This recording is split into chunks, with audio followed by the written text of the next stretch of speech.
primer iz osnovne zakonitosti v zasebnem sektorju, ki ga nekateri zelo častite. V zasebnem sektorju se ne more zgoditi, da bi na primer menedžerji, razvijalci, inženirji, najbolj odgovorni ljudje v eni tovarni popoldan delali v konkurenčni tovarni. Ne gre zgolj za ta element, imam pravico, da delam popoldne, kar želim, gre za to, da seveda s tem rušijo in škodijo svoji osnovni dejavnici oziroma osnovnemu zaposlovalcu. Torej, konflikt interesa nobenega razloga ni, da ne bi deloval tudi v zdravstvu. Ker v zdravstvu,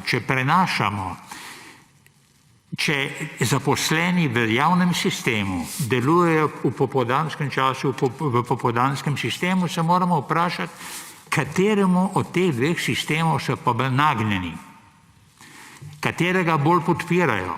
Ali lahko direktor v javnem sistemu, ki popoldan dela v zasebnem sistemu, je res lahko popolnoma nevtralen?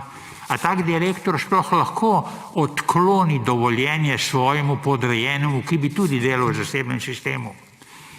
In ker vemo, da je prenos iz javnega v zasebni, ni povezan z mnogimi stroški, z bolezninami, z ceno dopusta, z izobraževanjem, je jasno, da v zasebnem sektorju vseh teh stroškov nimajo. Če k temu dodamo še davčni sistem, ki je izrazito pristranski, danes smo slišali, je pač tak, kot je pojasnila uradna oseba z Ministrstva za finance, ampak nedvomno vabi zaposlene iz javnega sistema v zasebni sistem.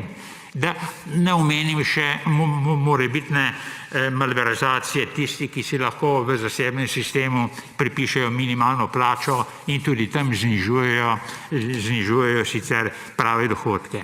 Skratka, gre za to, da se celotni zasebni sektor, ali pa imenujemo koncesionarski sektor, ki pa ni popolnoma javen v smislu izvajanja, da preprosto dejansko parazitira na javnem sektorju.